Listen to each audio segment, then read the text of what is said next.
और चलता है। अच्छा। और इसकी उम्र है कुल अभी 26 साल की। पहले मैंने एक दफ़े भद्र करा दिया है, ये भी 12 फुट की है। 12 फुट की। 7-8 किलोमीटर प्रति घंटा चलता हूँ। अच्छा। हमको 40 साल बैराग में हो गया है। अच्छा, 40 साल हो गए। जो सुख भव न राम को सो सुख भरता ही जात। अगर फलाहार नहीं मिले तो कोई दिक्कत नहीं है, राम जी की इच्छा से। अच्छा, भोजन नहीं करते, फलाहार नहीं मिला तो पानी जल से।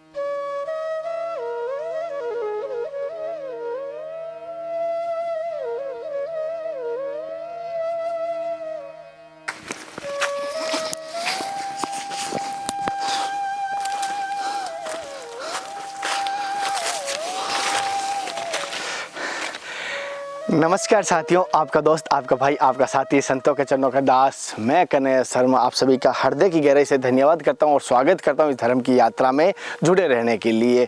साथियों, जैसे कि मैंने एक बार यहाँ सुना कि यहाँ पर 40 वर्षों से त्यागी एक संत रहते हैं, जो 40 वर्षों से तपस्या करने वाले जटा वाले महादेव कहते हैं, उनको जटा वाले बाबा कहते हैं, कोई जटा वाले महादेव कहते हैं, और 40 वर्षों से तपस्या कर रहे हैं। और जहाँ पर भी जाते हैं ये सुना है कि नंगे पैर चलते हैं और पूरी पैदल परिक्रमा करते हैं। अब ये देखते हैं जंगल में बैठते हैं कि सुने ये जानकारी मिली जंगल में है, और ये फिर यहाँ से अभी प्रस्थान करेंगे, ये जानकारी मिली है कितनी है वे देखें। हालांकि कुछ गाँववासी मिले तो उन्होंने कहा था अगर हमें कोई गाँववासी मिल जाए तो और हमारी यात्रा आसान हो जाएगी, अन्यथा हम देखते हैं दोपहर तक। सुबह अभी सुबह शुरुआत हुई है और क्या होता है आगे यात्रा के साथ पड़ेगी। और ठंड भी है, कभी धूप आती है, कभी छाँव है, ठंड का कुछ कह नहीं सकते। अभी तो धूप आ रही देख लो कहीं, और कभी छाँव हो जाती है ये, और कहीं कहीं अंधेरा भी हो जाता है, ऐसा लगता है शाम हो गई। तो ये मौसम बदलता है, तो ठंड का मौसम है, हवा भी चल रही है, जैसे आप शायद पेड़ के पत्ते हिलते हुए आपको दिखाई दे रही है, ये ठंडी लहर है, ये दिखाई दे रही है, ज़्यादा ठंडी लहर है। तो मैं सभी से कहूँगा जितना हो सके ठंड में अपने कान ढक के रखना। हालचाल सभी पहुँचने वाले आ जाएंगे, लेकिन नाक पहुँचने वाला कोई नहीं आने वाला है, ध्यान रखना अपना।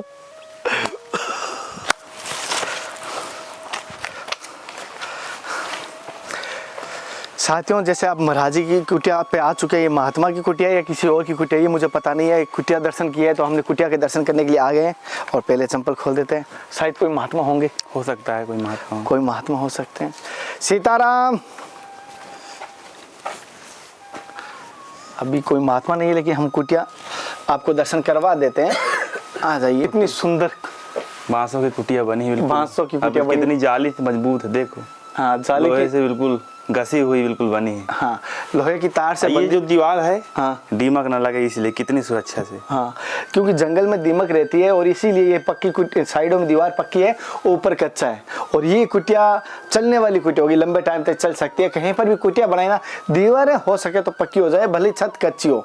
और ये हमारे हर जगह देखने के लिए उत्तम है। और जैसे आप देख पा रहे हो हर जगह मिट्टी से लिपा हुआ है, और यहाँ पर शायद कोई धुना है ना, यहाँ दूना ठाकुर जी का आसन है, यहाँ ठाकुर जी का आसन होगा। और ये कुटिया मुझे लगता है कोई खाली कुटिया है, जंगल के बीच में किसी संत महात्मा में यहाँ तपस्या की है, उस प्रकार की कुटिया है। अभी यहाँ संत महात्मा शायद तक प्रस्थान कर दिया होगा, या अपने अनुष्ठान नियम साधना महापूर्ण या समाप्त हो गई होगी, पूर्ण हो गई होगी, उस प्रकार यहाँ पर साधना करके प्रस्थान कर दी है। ऐसी संतों की तपोभूमि रही है, मैं ये कह सकता हूँ। ये कहीं ना कहीं संतों की तपोभूमि है, जैसे आप देख पा रहे हैं। और ये पास में ही, जैसे आप देख पा रहे हैं, पास में ही मंदाकिनी गंगा मैया के हैं स्थान, जैसे आप देख पा रहे हैं। ये चित्रकूट का ही दर्शन करवा रहा हूँ, कहीं और जगह का नहीं है। ये साथ में आप देख पा रहे हैं, ये मंदाकिनी गंगा मैया का, जैसे आप देख पा रहे हैं, दर्शन कर पा रहे हैं।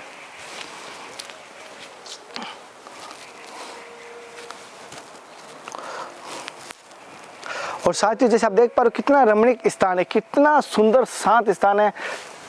और जैसा ऊपर ये बरगद का पेड़ भी देख पा रहे हो, कितना बड़ा हरा भरा है। हालांकि जल का स्रोत भी है, लेकिन कह सकता हूँ इनकी जड़ें ऊपर की तरफ बढ़ने लगी। जैसे आप देख पा रहे हो जड़ें भी ऊपर की तरफ बढ़ रही है, कोई ऊपर से नीचे की तरफ बढ़ रही है, इस प्रकार इनकी जड़ें हैं। और पूरा जंगल आप ध्यान से सुनेंगे, पक्षियों की चहचह की आवाज़ आ रही है, मधुर मधुर। ये सुंदर स्थान है। तो अब यहाँ संत नहीं मिले तो हम और भी आगे बढ़ेंगे, आगे बढ़ना है, जंगल की तरफ जाना है, और कहीं देखते हैं संत मिलेंगे, जहाँ मिलेंगे उस तरफ जाएंगे। थोड़ा चंपल जूते पहन लेते हैं।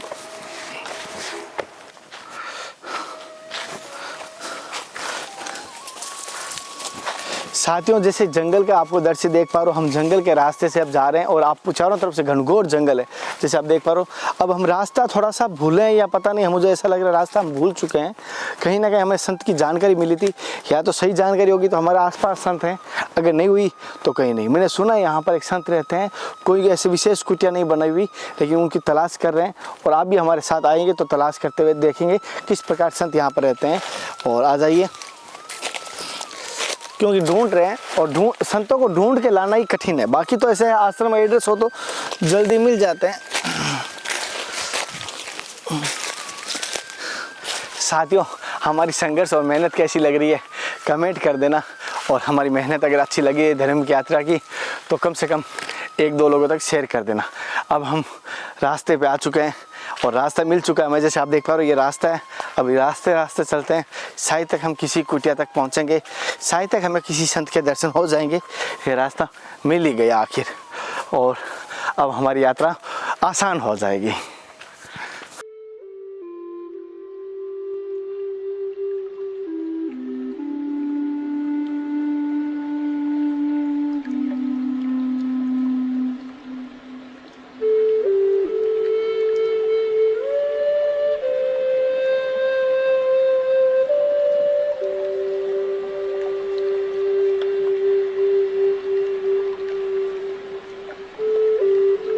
दाढ़ी तो हम काट देते हैं। अच्छा। जटा दाढ़ी हमारा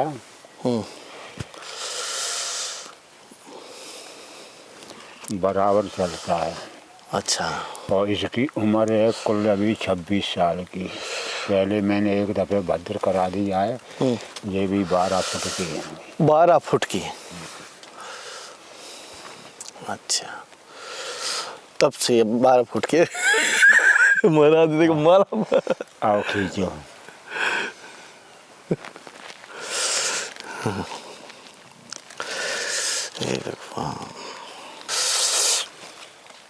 बांध पगड़ी की तरह पूरा पगड़ी की तरह बांधते हैं। वैसे तो पीछे के जटे रहेगा या तो सरकता रहता है और हम भागते हैं ज़्यादा। अभी राम जी के इच्छा से 7-8 किलोमीटर प्रति घंटा चलता हूँ। अच्छा, तो महाराज आपका गुरु स्थान कहाँ पर है? अयोध्या है। अयोध्या। तो आप महाराज बच्चापन से संत बने या गस्त का पालन करके? नहीं, झूठ नहीं बोले हैं, गृहस्थी का पालन हुआ है। हमको 40 साल बैराग में हो गया है। अच्छा, 40 साल हो गए।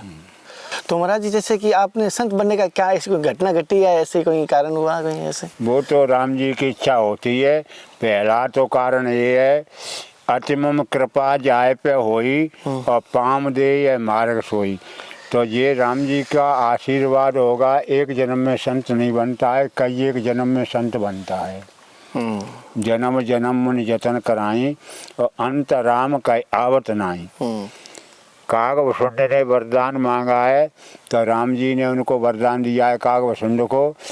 8 सिद्धि 9 निधि ज्ञान वैराग सकल गुण खानी। और फिर राम वो कागभूषुंड क्या कह रहा है, प्रभु तुमने ऐसी डल्लफ लगा दिया है, तुमने मेन चीज अपनी नहीं दी है, तो क्या रहेगी कागभूषुंड? तो रिद्धि सिद्धि से ऐसा आराम ही तो मिलेगा, चमत्कार हो जाएगा और उससे पूजा होगी। तो कागभूषुंड ने कहा है, भक्ति आपनी देन न कहियो कि हे प्रभु तुमने अपनी भक्ति तो हमको दी नहीं है, जी ऐसा आराम ऐसी डल्लफ दे दीजिए जी। भरत जी जब राम जी को लेने आए तो याग बलक ने ऐसी डल्लफ लगा दिया, जो सुख भव न राम को सो सुख भरत जात।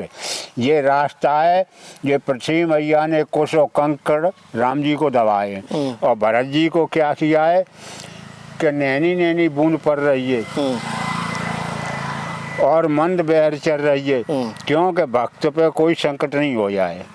तो खुद राम जी का आशीर्वाद होता है तो उसके पास सब चीज़ की क्षमता मिलती है और सब काम का आनंद होता है। अच्छा। देखो होता कब है, जब कुछ छोड़ना पड़ता है। हम भी गाड़ी से चल सकते हैं, ऐसा आशीर्वाद नहीं। आप शरीर के काफ़ी चेले हैं, लेकिन हमें इसी में आनंद मिलता है। पूरा पैदल चलते हर जगह? हाँ। तो पैदल चलने से कोई ऐसा, इतनी उम्र है शरीर की और इतनी जैसे कि, और पूरा पैदल चलना कठिन, थोड़ा संघर्ष नहीं होता है ना? वो होता है, कुछ खोओगे जब कुछ प्राप्त होगा।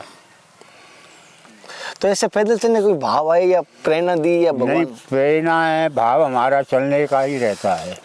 अच्छा, ऐसा है, चलने से हर एक चीज़ का तो दर्शन होता है, अनुभव होता है।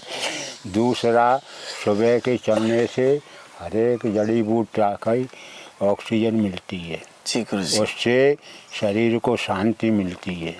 जी गुरु जी। और एक जगह पड़े रहेंगे ऐसी डलप में तो कहीं शुगर बनेगा, कहीं बीजेपी होगी, कहीं कोई रोग बनेगा। जी महाराज जी। अब ऐसा करो, तुम अपना काम करो, हम अपना काम करेंगे। तो थोड़ा एक छोटी सी लास्ट पूछता हूँ, जैसे अपने जैसे जो जिसने जो लड्डू खाया वही बता सकते कितना मीठा है। आपके जीवन का अनुभव कैसा, कभी भगवान की ऐसी अनुभूति हुई आपको, जैसे पैदल चलते हुए भगवान के कभी दर्शन हुए ऐसे? ये काम होते हैं, इतना है। श्री भागवत में भी लेख है और रामायण में भक्त का भगवान का 2 अंगुल का है। वैसे बताना नहीं चाहिए। मंत्र तंत्र और वेद प्रभाव फल है, जब वही जब करो दुराव, इन चीज़ का दुराव करना पड़ता है। अच्छा, राम जी की इच्छा है, हमारा 2 का नहीं है, 1 का ही है। वो कल से कृष्ण बांधे यशोदा ने, तो रस्सी कितनी छोटी पड़ी है, 2 अंगुल पड़ी है। काग वसुंड के पीछे भुजा पड़ी है राम जी की, तो 2 अंगुल का बीच है भक्त का भगवान। और वो 2 अंगुल का बीच खत्म हो जाता है तो बर्फ मिलक जाता है। बर्फ राम जी की इच्छा है, मिलके या न मिलके। अच्छा, तो महाराज जी कभी कभी भगवान के दर्शन की इच्छा होती है मैं भी, तो अब कैसे करूं, कैसे भक्ति करूं, थोड़ा मार्गदर्शन कर दो। देखो, अब ये तुमको हम वहीं बताएंगे। अच्छा, वो हिमालय जाओगे अभी? हाँ, जाएंगे। कहाँ पर मिलोगे हिमालय में? बद्रीनाथ? हिमालय चलो, हिमाचल में बहुत शांति मिलती है। जैसे कि साथियों महाराज जी से दर्शन किए, महाराज जी का अपना जीवन का अनुभव है, पूरा मार्ग पैदल चलते हैं, पूरा जीवन भर पैदल चलते हैं। जैसे महाराज जी ने कोई संग्रहालय नहीं रखते हैं, कोई संग्रहालय नहीं है, पूरा 40 वर्षों से तपस्या कर रहे हैं पैदल चल के। और जैसे ठाकुर जी के जैसे अपने जीवन का अनुभव बताया, और ज़्यादा कुछ भक्ति के बारे में महाराज जी कह रहे हैं। 2 अंगुल का फासला है भक्त और भगवान के बीच में, और ये किस प्रकार मिलन होगा महाराज? ये 2 अंगुल का फासला मिलन कैसे हो सकता है? ये अब तुमको देखो, कछुक काल कीजे सत्संगा और सब फिर मिटे मोर मन भंगा। सत्संग में टाइम लगता है। अच्छा, और जब ही आपको ध्यान रहेगा। और भोजन प्रसाद आप कहीं रास्ते में कहीं पर भी कैसे भी नहीं, हम जो यात्रा करते हैं उस टाइम भोजन छोड़ देते हैं। भोजन नहीं करते आप? नहीं, फलाहार, अगर फलाहार नहीं मिले तो कोई दिक्कत नहीं है राम जी की इच्छा से। अच्छा, भोजन नहीं करते, फलाहार नहीं मिला तो पानी जल से। अच्छा, कितने समय तक ऐसे रह जाते हो जल पर? जब तक यात्रा में, अब ऐसा है देखो, कुछ शरीर का भान है, ठीक है, तो गंदी चीज अपन खाएंगे तो बुद्धि खराब हो जाएगी। जैसा खाया है वैसा होगा, ठीक है, ठीक है। इसलिए ये साधना करते हैं। और ये संत समाज में है, या हम देखेंगे प्रभु की इच्छा से कि ये जगह शुद्ध है तो गृहस्थी में भी उसके हाथ का पा जाएंगे। अच्छा, और ज़्यादा ऊबड़ खाबड़ हमको दिखेगा, गंदगी होगी। मैं नर्मदा में से शूद्र ही शूद्र हैं, मैं भी क्षत्रिय हूँ। अच्छा, परीक्षित अभिमन्यु का नाती पोता, एक मासा अंश है, ज़्यादा को नहीं है। तो गलती हो तो माफ़ करते ना। नहीं, अब चलो जी, क्योंकि अभी तक हम रोड पे पहुँच जा रहे हैं।